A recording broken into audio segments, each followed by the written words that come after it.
Yeah. Tell you what I'm doing. Why am I doing this? Okay.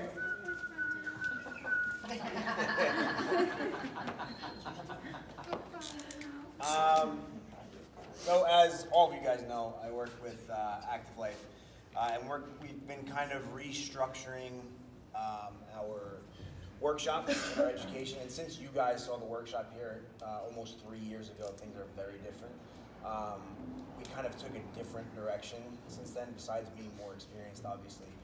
Because of feedback we were getting and results we were getting from people, Brett being one of them, that the workshops were like, okay, it's still great, but what am I supposed to do with this, right? So we've kind of gone away from the general public and have focused on coaches' education. Rather than try and reach thousands of people ourselves, we've shifted to reaching hundreds of coaches to start, who then will reach out to those thousands of athletes, right? And if we can teach the coaches what they need to do, the message gets out there while we stay in our lane and just keep working with coaches. So this will be a little bit more valuable because of that to you guys, because it is directed towards getting you guys the knowledge and the base to be able to go out and use this, instead of just telling you this is what we do at Active Life, it's really cool, you should be part of it, whatever.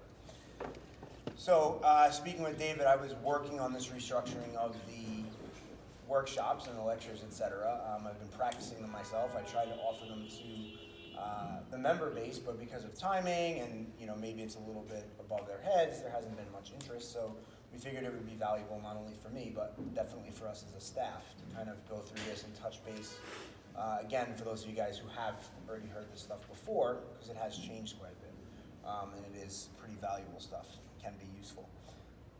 So we will jump right in. And again, the idea here is for you guys to kind of get, and for us to get a common language and a structure on how we talk to clients and members about pain, right? It's a big part of our job is assessing and interpreting how clients and members feel, and how we're going to go about keeping them in here, keeping them moving, keeping them healthy, and getting them better in some cases, rather than just telling them, you got to go see a doctor, or maybe you should just not come to the gym for a few weeks, right? It's not the idea.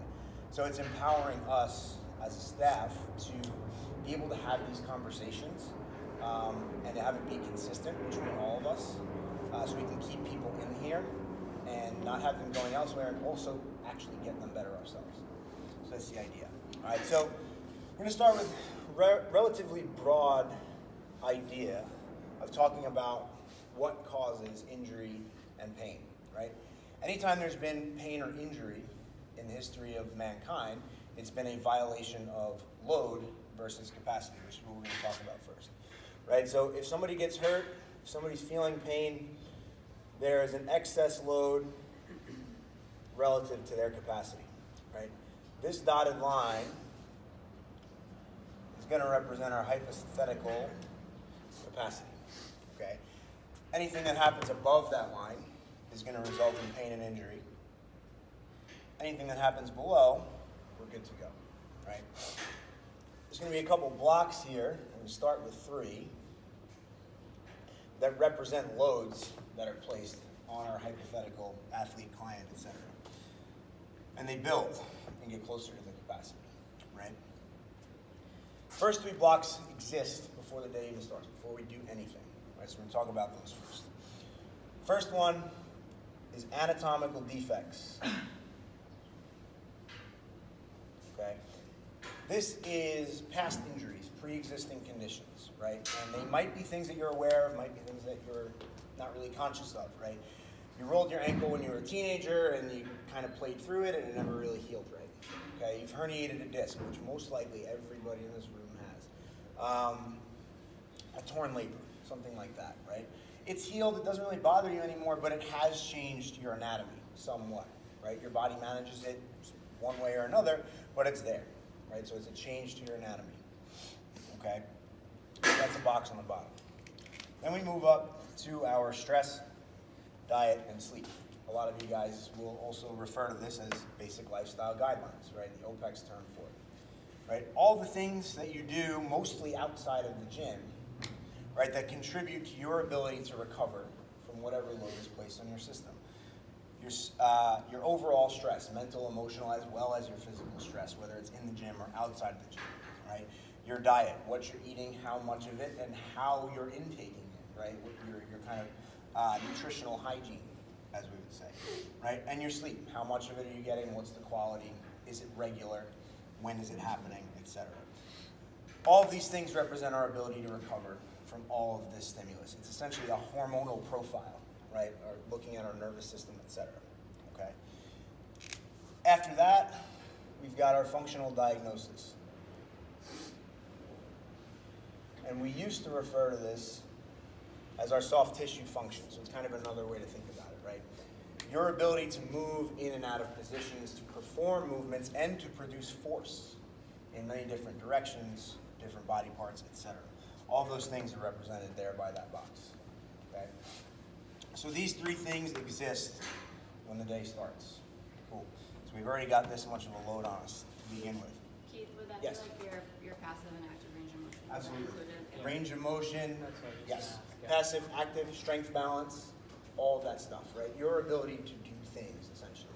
Right? We're not looking for, do you have a torn ACL? Is this bone broken, right? That's outside of our scope. We're not talking about specific tissue injuries. We're talking about, from a coach's scope, right? What can you do, basically, right? Cool. So, moving on with our day, we wake up and we do whatever we got to do around the house, right? We might have a great time doing it, but it takes time, takes energy. That's a load on our system. We go and work, let's say the average 8-hour day, right? Again, even if you love your job and it's great, you have a great time, you're making a lot of money, it takes time and energy for sure, right? Then we go to the gym, awesome. We do our group class workout, is burpees and wall balls. Cool, I feel good. I'm a little tired, you know, that knee thing that I have, it's talking to me a little bit, but I feel all right. You know, I'm okay, I'm not in pain, I would say. But I know the Open's coming up, or I know I've got a wedding coming up, or whatever. I need to do some extra work. I want to work on my snatch. I want to do some extra conditioning, whatever it is. Right, really simple. We go there. Oh man, I did that last snatch and now my shoulder hurts. Really hurts. Okay, cool. This might happen a number of times. Finally, I go to the doctor. I'm like, Doc, my shoulder's messed up. I don't know what to do. All right, well, tell me about how it happened. Well, you know, I woke up, I felt fine. I went to work, no problems. And then I went to the gym, and it hurt me there. Well, what did you do at the gym that day? Well, I did some burpees and wall balls, and I felt fine. And then I hit this one snatch, and that was it. My shoulder just went out. And the doctor's like, what the hell is a snatch? Right, most likely, depending on who your doctor is. And you tell them, oh, well, I take the bar from the ground and throw it over my head and catch it.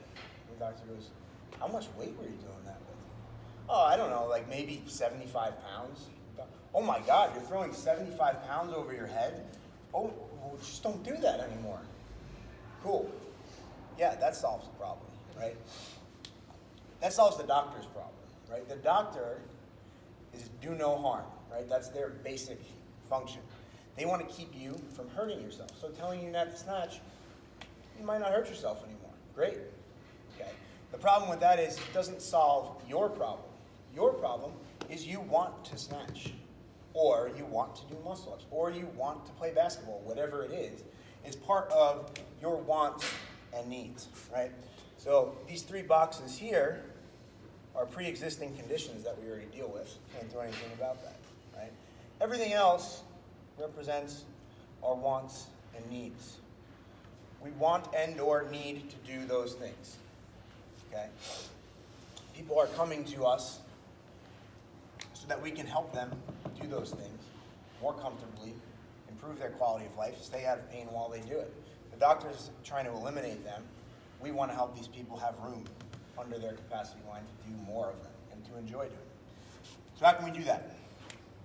Anatomical defects, we're not going back in time. We're not healing a herniated disc. They're there. Got to deal with them. Okay, cool. We don't want to identify with them, right? We don't want to tell somebody, you have a herniated disc, you are a herniated disc back person, you can't do X, Y, Z, because there's millions of people who have these anatomical defects who are able to do these things, right? So that's a conversation we want to have, but we're not going to do anything to change these things. All right? Stress, diet, and sleep, basic lifestyle guidelines, whatever you want to call it. Can we do something about that? Yeah. Absolutely. Right? Absolutely. Right? Depending on how well versed as coaches we are in those departments, it might vary from more to less. Right? But just by having a conversation with somebody, making them more aware of this stuff, we can make a huge change in that. We can almost eliminate it. But for argument's sake, let's say we cut it in half. Stress, diet, and sleep. Sweet. Functional diagnosis. Can we as coaches make people stronger, more flexible, move better, more balanced across their body? Absolutely. Right? Again, that's going to vary from person to person, coach to coach. So again, let's say we cut that in half. Cool.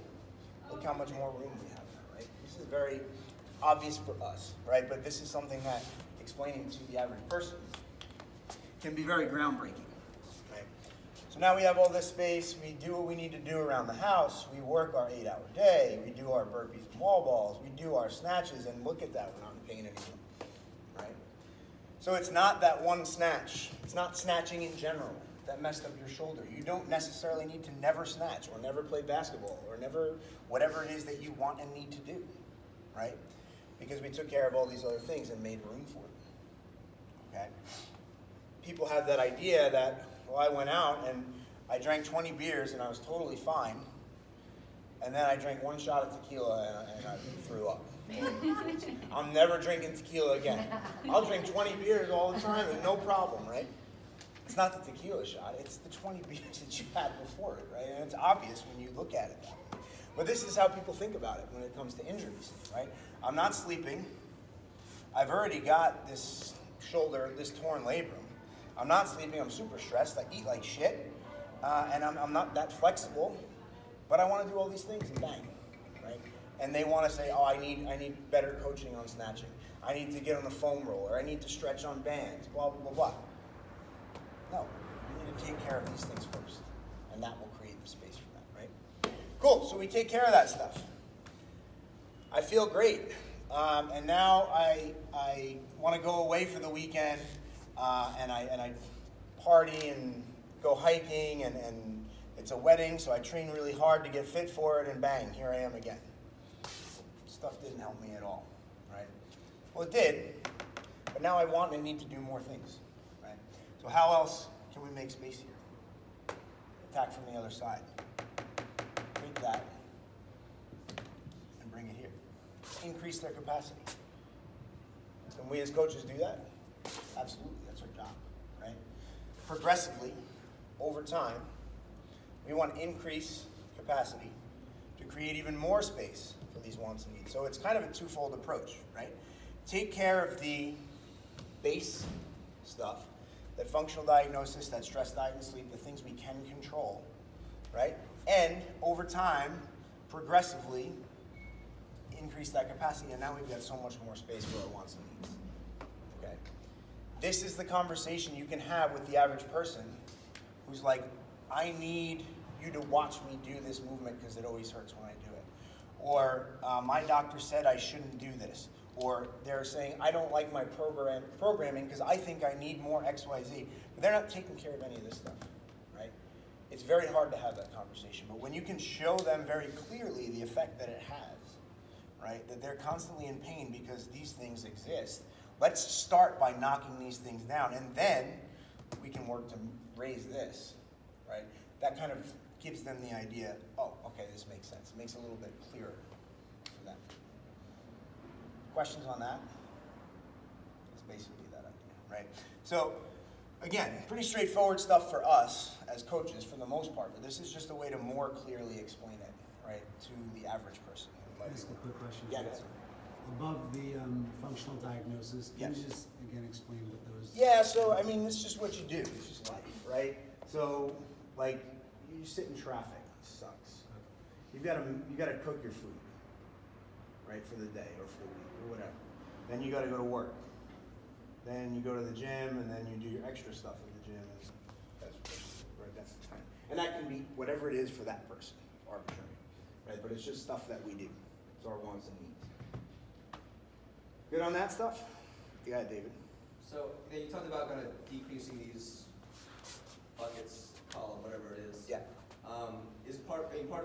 imagine is talking to people about their relative or perceived intensity, like how hard they come in and hit something. Sure. Like, how do they auto-regulate when you haven't had that much sleep and you are stressed out? Right.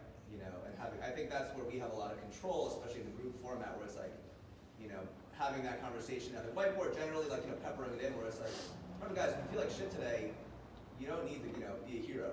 Yeah. You know, your goal is to leave the gym feeling better than you walked in. So, do you guys talk about that, kind of like how to talk to athletes about their own kind of perceived intensity, or how, you know, how hard or your mindset approaching workouts in the context of all this other stuff? Yeah, and it kind of starts with this, right? Because now these people know that when this SDS block, right, looks like that, you're not coming in and doing the open. You're not coming in and doing the double session. You're not going 90 miles an hour because they know they're already here. And they're not going to skip work, right? They're not going to not make food. They have to do all those things still, right? So if they have that big block, when they understand this, it's way easier. You might not even have to have the conversation. They might come to you and be like, yo, I am shot. I didn't sleep. I'm super stressed because I'm moving. I've been eating like shit. I can't do X, Y, Z, so what should I do? Or I'm just going to go at 50% effort. Or I'm not going to lift heavy today, right? They can start to understand that the more you have this conversation. But yeah, absolutely. I mean, we can make a huge impact and just keep reminding them, right? I don't know why this hurts. Well, how much did you sleep last night? Not when did it start hurting, not when does it bother. Like, we don't have to get into that stuff. Like, start here. How many hours did you sleep last night? 4. That's it. That's the end of the conversation. I think we maybe need to make more people aware of that. Yeah. Because I think that's the biggest pushback that I get also. It's just like, well, you're full of shit. It's my training, it's my programming that's causing me to not get better.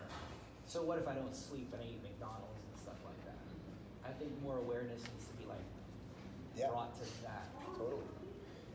And we've talked about there's a culture of, I went out and drank last night and ate like shit, so I got to come into the gym and make up for it. So I'm coming in for 3 hours and I'm going hard, so that I can go out again tonight. Also, I think that's probably the biggest negative happening now.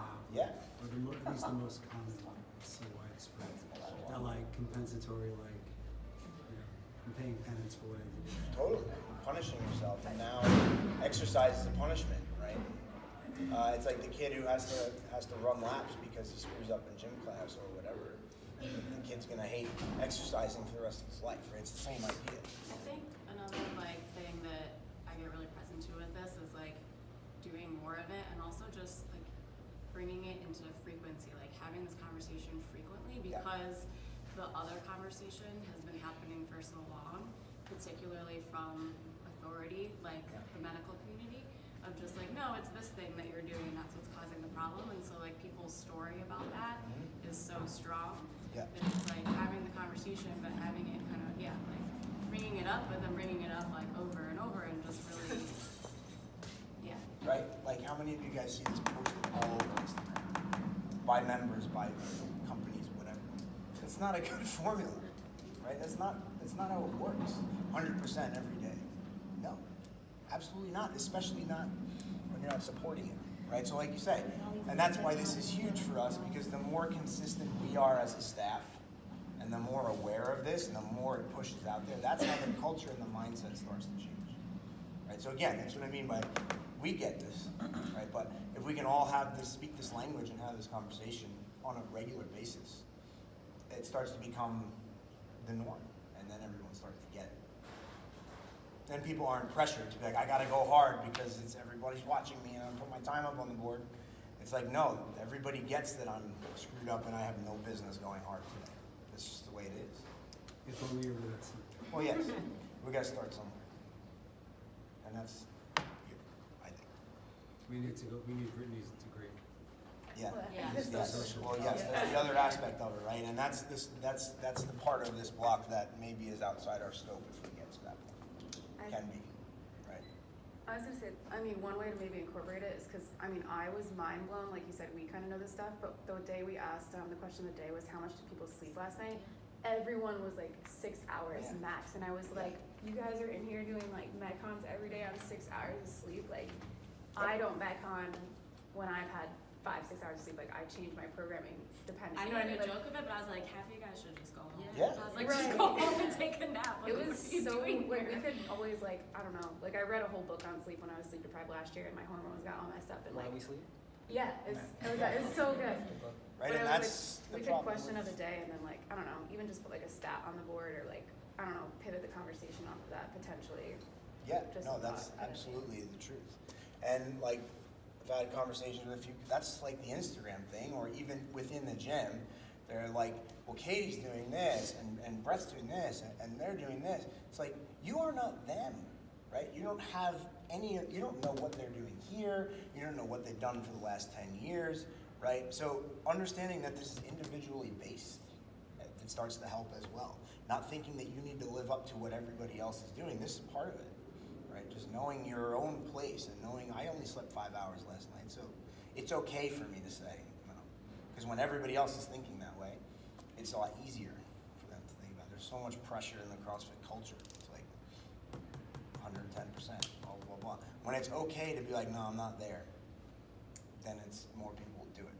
I have a question or a comment that's Yeah. maybe just adjacent to this. It's not, but like something we were talking before about like the 30-minute aerobic days. My experience coaching that was a lot of it was like babysitting, like you're going too hard, nasal breathing only, like.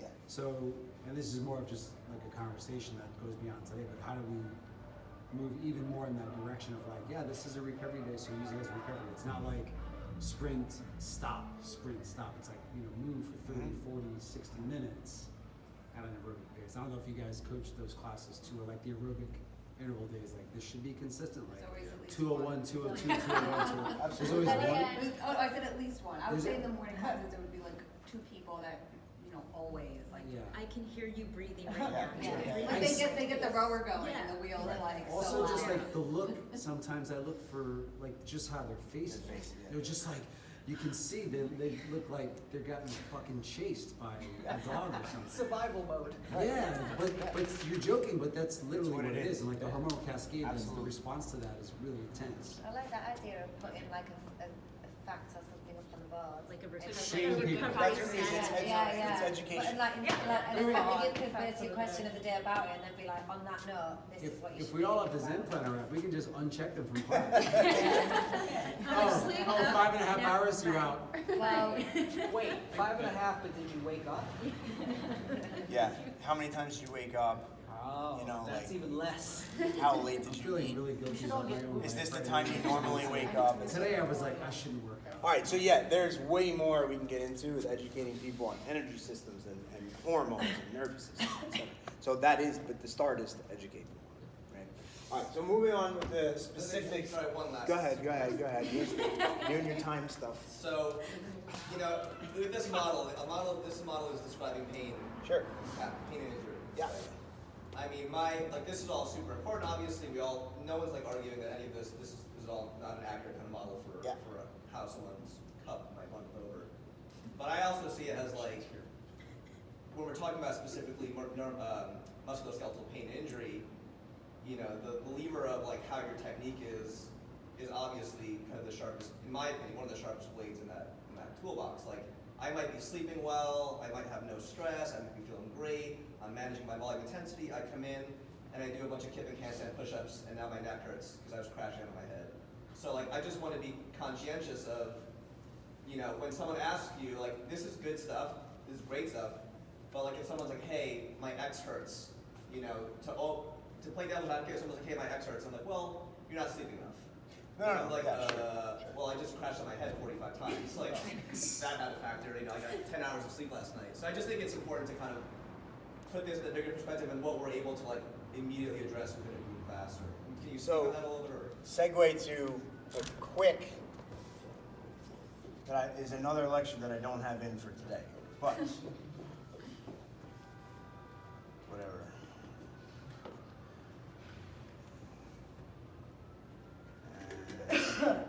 Sport is the top. I've seen Yeah, this right. before. All right. Sugar. Cherry. Actually, it's just a cherry. And I have my qualms with this being here and not there, but looking at that, right, hierarchy of needs, You need to have the flexibility that your body has to be able to go through the motion, right? I need to be able to take your arm and put it over your head. Flexibility. Is it there? Yes. Okay. Now that I know that it actually goes there, can you put it there? No. Okay, you don't have the mobility. Can you put it there? Yes, you have the flexibility. Okay. What's your strength balance look like? Well, I'm really good at pull-ups and I suck at pressing. Yeah, no wonder you're banging your neck on the ground every time you do handstand push-ups. You weigh 200 pounds and you can only press 100 pounds. What are you doing upside down? Right? It's a great question. Yeah. Right, rest and recovery. So I need to work on my Could be kipping. anywhere, right? Now, Can you teach me how to kip the handstand push-up? right. Once I know you have all these things down, then I can say, okay, let's look at how you move on a handstand push-up. Because I might be saying, go slower, control yourself on the way down. They can't do it. They can't. And they're saying, coach is such a dick, he's yelling at me, I'm trying, and this guy doesn't fucking listen. They can't do it, right? How do we know? We assess them, and that's why this is another segue. That's the next level. But does that answer your question? Yeah. Cool. Fine. The argument that I need to make more consistently, that I need to figure out how to have is like, when people go like, yeah, I think it's just mental. And just, like, definitely is mental. Like, I feel like I can do it, it's just mental. And it's like, I mean, I've said just flat out to some people, like, yeah, I think you're just not strong enough. Right. And people don't like to hear that. People Yeah. do not want to hear that. No, I mean, Right? I don't like to hear it. Okay. All right, moving on to what the big thing we're talking about here is pain. So, defining these terms now. Again, this is all about having conversations with not only ourselves, but our members. Right? How are we going to do that? And this is there's such a gray area. There's so much emotion involved in this. It's such a mental thing, right? So the more concrete and clear we can be, it's never going to be perfect, right? But the more clarity and the more uncertainty we can remove, the easier these conversations are going to be to have, right? So we've got pain, and we've got some levels of pain that we're going to talk about. And then we're going to talk about how do we assess these and move forward, okay? So, insult, right? This is subconscious intake of stimulus. And for a lot of folks, kind of similar to that, right? But just me standing here for the last 20 minutes or whatever it is, my tissues and joints are being insulted. I'm not sore, I'm not tired, I don't need to sit down, right? But I'm using these things, they're working. Okay, so this is insult. We don't feel this, it's subconscious. It's happening, which doesn't even register, right? But, and as you guys might be experiencing sitting there at this point, if I stood here for 3 hours, or if you sat there for 3 hours, you're gonna be like, I need to move. My back's starting to hurt, I don't know, I'm getting stiff, whatever. As soon as that becomes conscious, it becomes irritation, right? So simply, this is conscious intake of stimulus. Okay? And that can usually include discomfort, right? It's not necessarily comfortable. It might be defined as discomfort or pain. Okay? The important thing is that we need this to drive adaptation. Right? We all know in order to get better, we've got to feel some discomfort. We've got to get a little uncomfortable. But we don't want to push it so far that we're in pain and we're injuring ourselves. Right? So, how do we know whether that's happening or not? Okay. What's injury? Injury is where we start to say, I can't. Okay, and again, most of us are not doctors in here. So we're not going to assess, you've got a torn ACL, you've got a torn labrum, it might be this tissue, it might be that tissue. I don't care. I care. But I'm not considering that, right? That's outside my scope. Somebody says, I've got a bad knee, right? Whatever that means. My knees are no good. I can't use my knees, so I can't do CrossFit, whatever. Okay, can you go up and down the stairs? Yeah, I do it every day. Cool. Can you jump up and down in place? Yeah, it's totally fine. Okay, your knees are okay, they're working. Let me see you go down to the squat. I'm good. Now I'm starting to feel it a little bit. Oh no, I can't go any lower than that. Okay, you can do a 3/4 squat, right?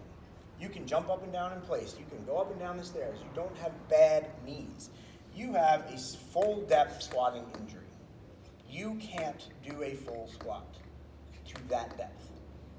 As coaches, that's how we're going to consider that. Okay? They make the decision, I can't do that. Right? So, involved in all this is the big word, pain. What is actually pain? How are we going to define pain? Right? Pain is an emotional response derived from irritation, usually associated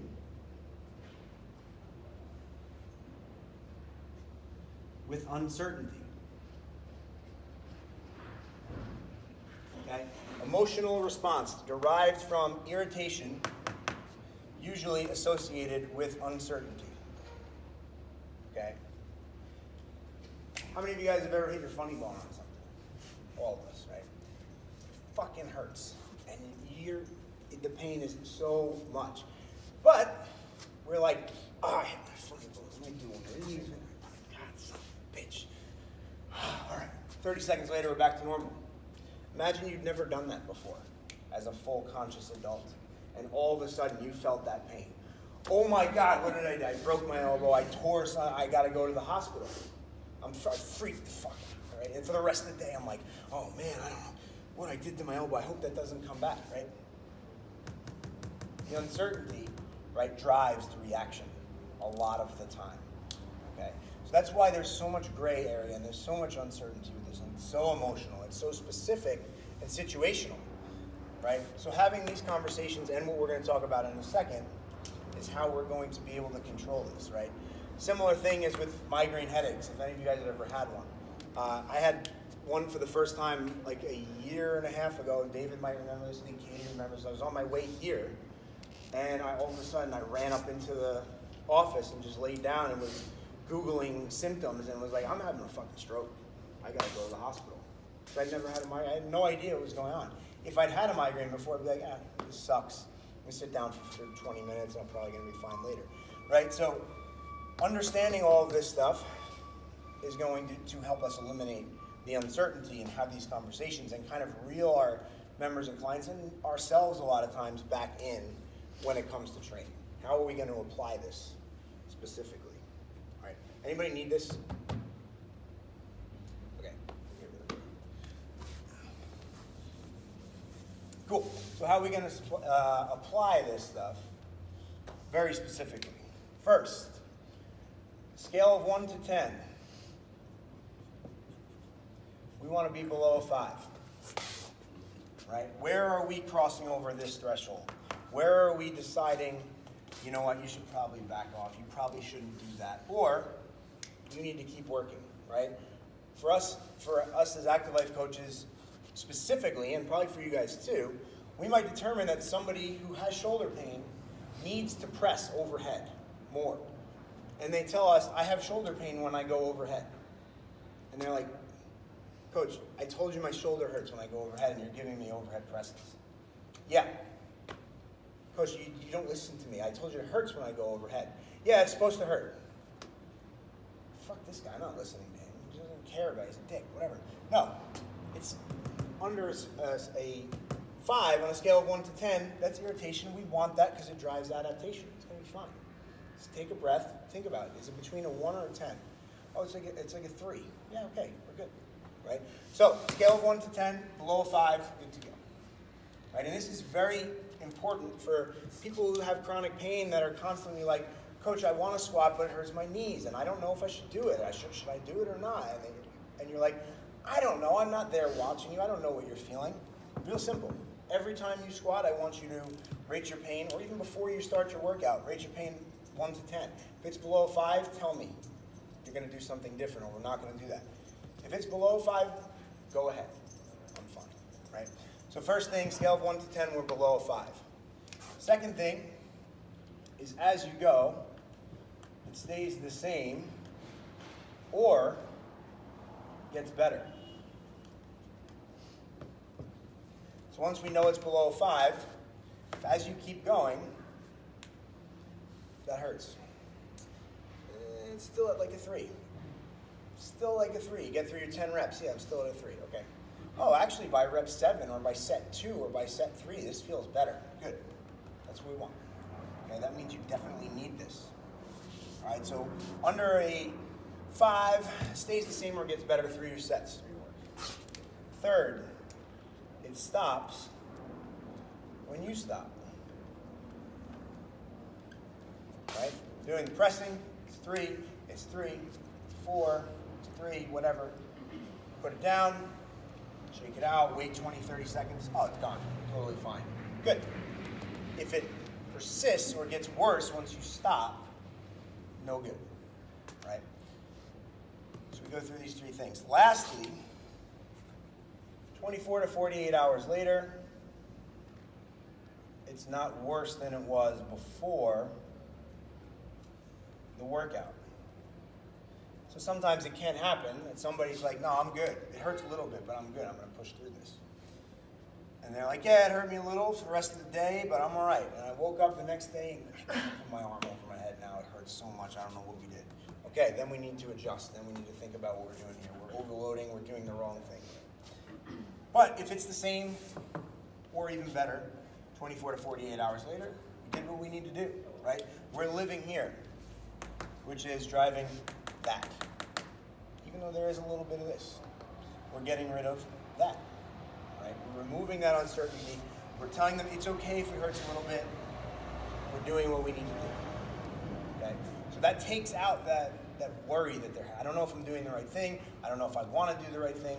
I'm really depressed because I'm still in pain after 10 days of doing this, because it's supposed to disappear after 10 days, right? It's just giving them that idea that you're supposed to feel something, right? We're driving the adaptation. Go through this process. As long as this fits, you're going to be okay. Does that make sense to everyone? Cool. So that's very concrete, very tangible, very easy to apply for all of us once we have it.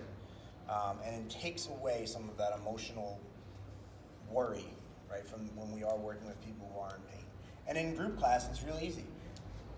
I don't know, my back hurts this morning. Did you, like we go through did you sleep, you're okay? Yeah. All right, well, scale of 1 to 10, where's it at? Oh, it's like a 3, but I'm feeling it. Okay, do your first set. See what it feels like. If it gets worse as through your set, I want you to stop. Okay, they do the set. No, it didn't get worse. Okay, is it bothering you now? Not really, it's still at a 3. Okay, do your next set, right? Keep an eye on it. Let me know how it feels the next day, right? These are the conversations that we can have that instead of being like, I don't know, just don't deadlift. Or, I don't know, let me watch your, right? Of course, we want to see somebody's technique when they deadlift, right? If they're fully rounding their back, we can fix that like that. But if that's not the problem, we can look at these things. Make sense? Cool. All right. Last but not least is short, stiff, and tight.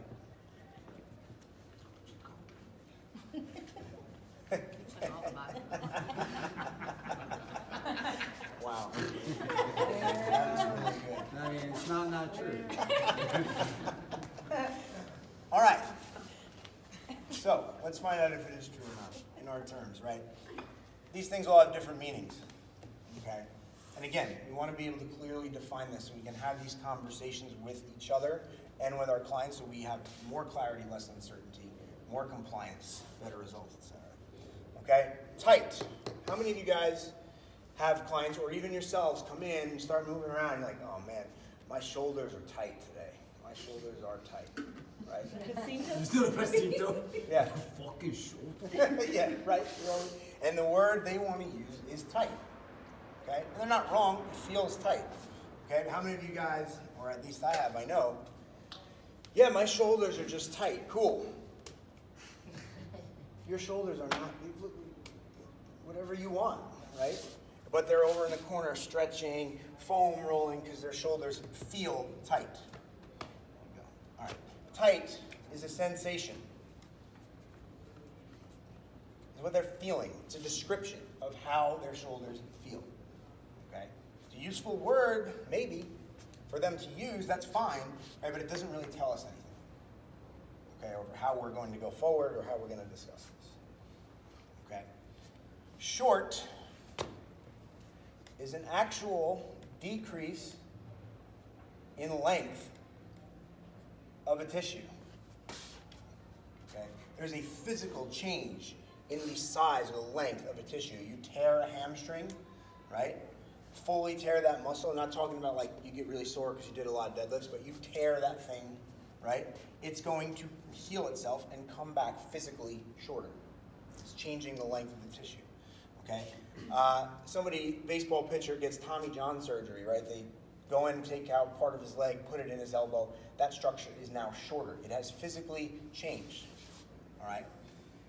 People have this for all of us, except one person, outside of our scope. We are not doing anything about that. We cannot physically change the length of their tissue. Okay? Manual therapy, possibly surgery. That's what needs to be done there. Okay? That's short. Stiff is a reactive decrease in length of a tissue. The most obvious version of this is a spasm. We all know what a spasm is. We've all dealt probably with spasms in one way or another, right? You wake up with that stiff neck thing. And it's like that pain in the shoulder blade, and I just can't quite turn my head all the way around, right? You've got a spasm going on. Somebody walks in after deadlift day, and it's like this. Spasm in the back, right? What's happening, there's a reactive decrease in the tissue length, right? Their QL is not shorter than it was before. Okay, their trap is not shorter than it was before. There is a tension, there is a splint that their body is creating. It's reactive decrease in tissue length, okay? That one specifically, we probably don't want to move. Like that stiff neck thing, you see the people who are like doing this to get rid of it and going and getting tissue work to try and loosen up or taking muscle relaxers or whatever. Yeah, great. The thing that attaches your brain to the rest of your body is saying, hey, I'm in trouble here, don't move me, and you're doing everything you can to make it move. No, not what we want to do, right?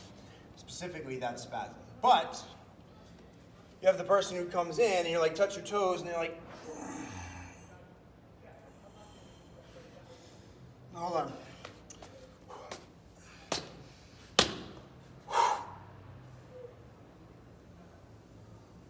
Okay, now I'm good. That's stiffness. The tissue has the length, right? But for one reason or another, there's a stiffness to it, okay? We can make a change with that. Warm-ups, movement over time, strength balance, all of that stuff. We can make a change with that, okay?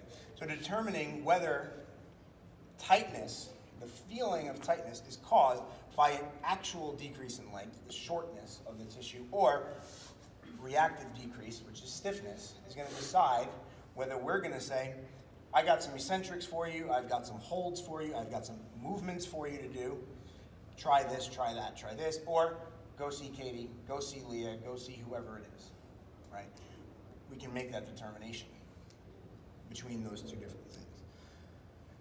Strength balance and stiffness, right? Real basic example. My biceps are really strong. I do curls all the time. I never do any pressing at all. My arm looks like this when I walk around, right? You ask me to straighten my arm out overhead, no, not going to happen. I can't do it. It's too stiff. I strengthen my triceps, and guess what? Now I can straighten my arm out, right? The example we see most commonly in here, or I've seen in CrossFit in general, right, is go ahead and put your arms over your head. It's getting really hard.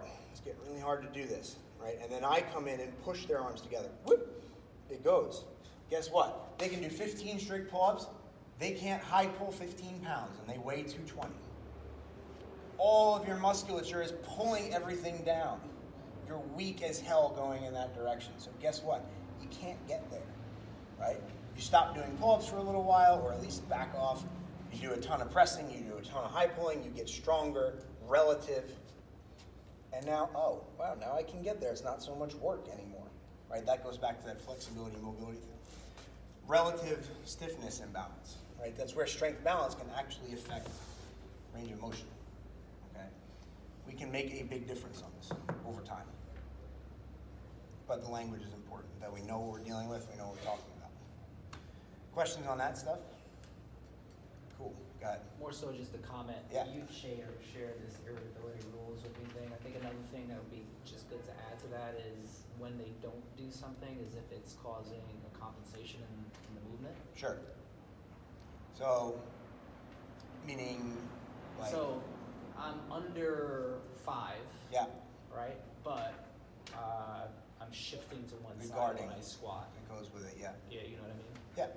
So yeah, there's different ways of attacking that, right? Tempo work is a big part of it, right? And once they understand, like, it's okay to feel that, they won't guard so much.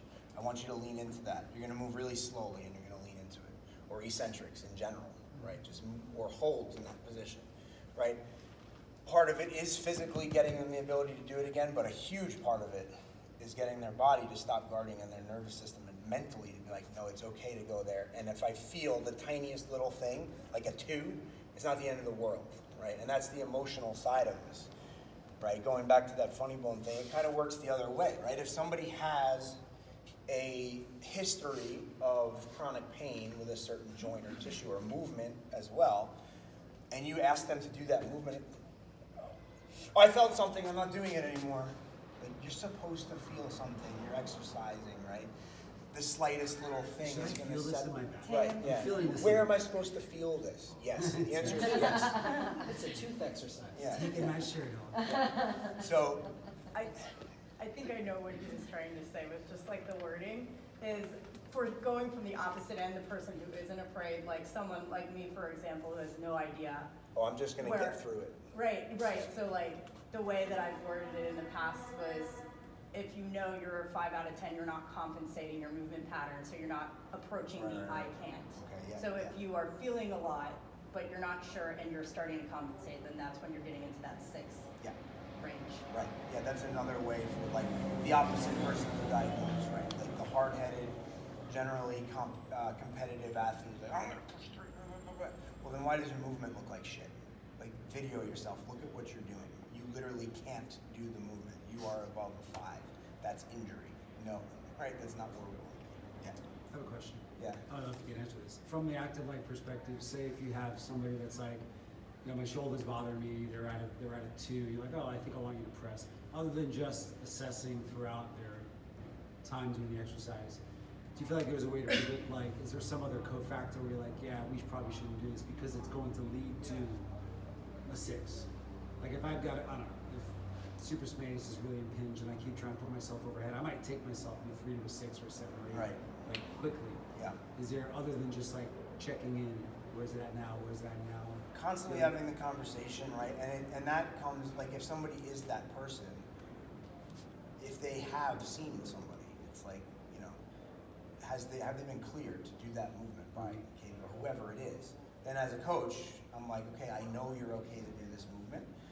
And then it's our approach, right? How much do we want to load them? We're not just going to put them right in with 70% of their 1 rep max press and just have them bang it out for reps, right? We're going to give them like 25% and be like, I want you to do this at a 4-second up, 3-second down tempo for weeks, right? And there's a whole, we have a whole protocol as far as return to sport or coming back from injury that's all about the tempo work and the loading and the progression, right? Heavy, slow resistance stuff, straight up, right? How we progress them, how we talk to them through that, et cetera. But this is the beginning of it. It just gets, you know, obviously it's way more specific with loading and frequency and all that stuff. Yeah. I think just from our perspective, something that I like to try to focus on a lot. One is related to the pain thing, the emotional part of pain, is that, you know, when a member comes to you, especially if there's acute sudden onset pain of some kind, something happened to them, they're in spasm all of a sudden, like your reaction has a pretty profound effect on how they experience that pain and how they kind of encapsulate that experience in the class, or what they do with it. Like if they come to you and they're in spasm, and I've had many people come back spasm, for example, who've never experienced it, like, I'm crippled. Yep. Like, it's all over, you know? I had a good run, but it's all over. And like, you know, so much of it, I'm like, oh, I don't know, should we call it, you know, an ambulance? I don't know what's going on. But if I come and I'm just like relaxed, I'm like, okay, this is happening. Yeah. How do you feel? You talk through it. You can really take the edge off their pain by being kind of a grounding source. It doesn't mean you have to answer or know everything that's going on, but that's a really big thing, I think. And then on the other end is like when someone is in class, this is not someone who's like laid out on the floor or has to stop, but someone who's got that shoulder impingement or whatever, giving them some discomfort.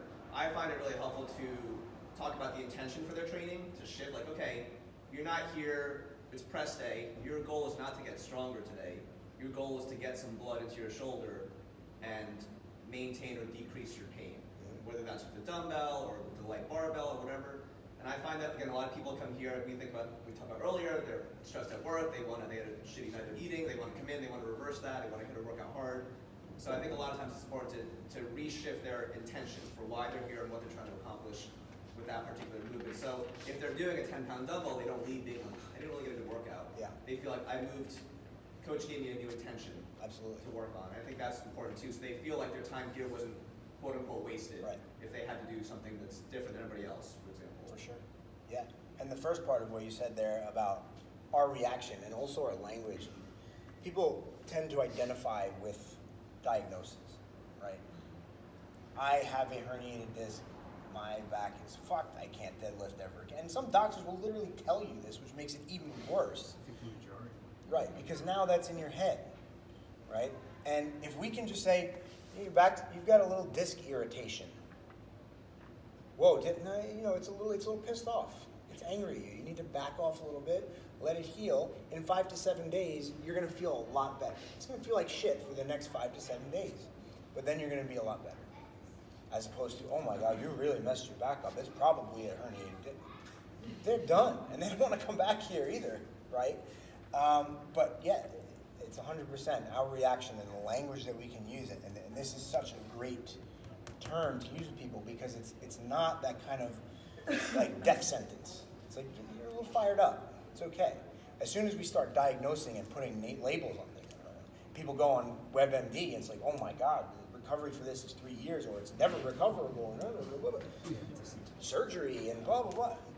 Like, first of all, we're not qualified to diagnose that stuff. Secondly, just keep it really simple. Give them the mindset that it's gonna be all right. Yeah. Anything else? Cool. Good stuff. Thank you guys for indulging. Thank you. you. It was great. I haven't heard that load versus capacity lecture or Yeah. done it in a long time. Slam dunked it. Thanks, man. The